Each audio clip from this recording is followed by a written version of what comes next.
Hello mga guys, komentohan natin itong sinasabi ni Prospero Pechay, no? May tama po siya dito. Atin po munang panoorin. Inalal natin siya na Pangulo natin, irespeto natin. At yung naging Pangulo na dati, dapat naman, huwag na natin batikusin yung incumbent president ngayon. Instead, tulungan natin. In fact, by history, yung mga ex-presidents tumutulong sa presidente. Ibigyan ng payo. Hindi yung babatikusin na ngayon, nalalaman nyo, kasinungalingan sila. And now is not the time to destroy the reputation and the credibility of the president. Now is the time for us to unite. Nakikiusap ako sa inyo, hindi panahon ngayon para sirain natin yung leader ng ating bansa na nagsusumika para naman gumanda yung ating buhay. Correct po mga kaibigan. Tama po ang sinasabi niya, mga kaibigan. Ito po ang oras para magtulungan tayo. Instead na sirain nila ang Pangulong Bongbong Marcos, bakit hindi na lang sila makipagtulungan sa gobyerno para nang sa ganun ay matupad yung hangarin ng ating Pangulo na talagang dalhin tayo sa bagong Pilipinas. Pero iba po ang kanilang ginagawa dahil dinidistract po nila ang Pangulo at talagang gusto po nila na ito ay bumaba sa pwesto. Grabe nga no, kasi kung nakikita niyo mga kaibigan, yung mga past presidents, sina Gloria Arroyo, Joseph Estrada, andyan sila tumutulong sila, nagbibigay sila ng payo. Pero eto, Duterte, mas gusto niya na sirain ang Pangulo at hindi lang basta paninira at talagang below the belt. Personal na personal mga kaibigan. At to the point na gumawa pa talaga ng pekeng video para lang sirain ang ating Pangulo. So ano ba? Bakit ganito yung kanilang ginagawa? Ano ba ang purpose nila dito? Sa tingin ba nila makakaganda ba ito sa bayan? Para sa bayan ba itong ginagawa nila?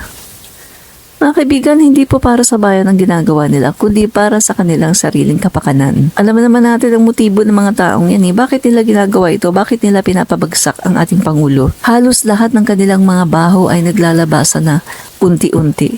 At meron din silang ultimate goal na yung kaso ni Apollo Kibuloy ay ma-whitewash kapag si Sara Duterte na ang nakaupo. Ganyan ang ginawa noon ni Digong, di ba? Na nilalakad niya yung kaso ni Kibuloy. So mga kaibigan, alam na natin na kaya nila ginagawa ito dahil sa kanilang pansarili na interes. Kita niyo mga guys sabi ko nga 'di ba, dapat ang ginagawa nila ngayon ay suportahan ang Pangulo natin. Pero eto sila, sinisira nila ang ating Pangulo dahil lamang sa kanilang self-interest. Mga guys, sabi ko nga lahat ng itong ginagawa nila, babalik sa kanila ito. Yung ating Pangulo ay talagang seryosong-seryoso sa trabaho niya at talagang pangarap niya at talagang gagaan ang buhay ng ating mga kababayan. Alam mo, pag sinisiraan mo yung isang tao na ang hangarin ay maayos ng ating bansa, parang trinaydoran mo rin yung ating bansa. Correct po mga kaibigan. Bakit hindi na lang sila makipagtulungan sa gobyerno? Mas gusto niya na sirain ang Pangulo at hindi lang basta paninira at talagang below the belt. Personal na personal mga kaibigan. At to the point na gumawa pa talaga ng pekeng video para lang sirain ang ating Pangulo. So ano ba? Bakit ganito yung kanilang ginagawa? Ano ba ang purpose nila dito? Sa tingin ba nila makakaganda ba ito sa bayan? Para sa bayan ba itong ginagawa nila? Mga kaibigan, hindi po para sa bayan ang ginagawa nila, kundi para sa kanilang sariling kapakanan. Alam naman natin ang motibo ng mga taong yan. Bakit nila ginagawa ito? Bakit nila pinapabagsak ang ating Pangulo? Kasi yung motibo nila mga kaibigan, di ba? Na eto, halos lahat ng kanilang mga baho ay naglalabasan na unti-unti. So mga kaibigan, alam na natin na kaya nila ginagawa ito dahil sa kanilang pansarili na interes. Lahat ng itong ginagawa nila, babalik sa kanila ito. Iisa lang ang buhay natin. Bilang isang tao, iisa lang ang buhay natin. Minsan ka lang mabuhay sa mundo. Gawin mo na kung ano ang nararapat. Pagdating ng panahon, kapag lahat tayo haharap tayo sa Panginoon at tatanungin kanya, anong ginawa mo dito sa mundo? Hindi ka naman makakapagsinungaling Anong masasabi ng mga Dutertes, ng mga DDS? Sasabihin nila na ginugol nila ang buhay nila para sirain ang Pangulong Marcos? Hindi ba sila napapagod? Tingnan yung mga kaibigan yung mga itsura ni na Harrieta. Diba? Parang stress na pagod na sila. Pero may nangyayari ba? Wala naman, diba?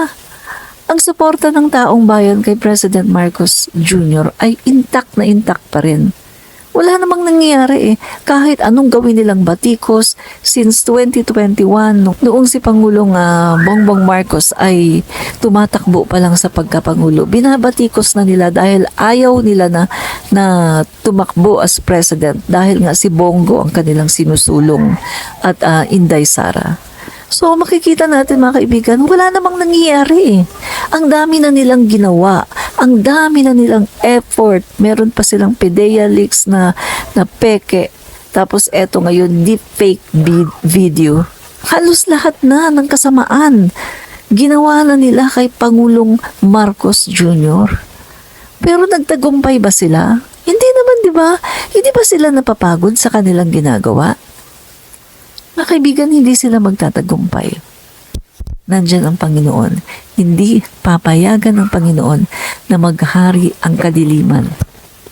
Peace. Maraming salamat po. I-follow na ho natin yung admin reach.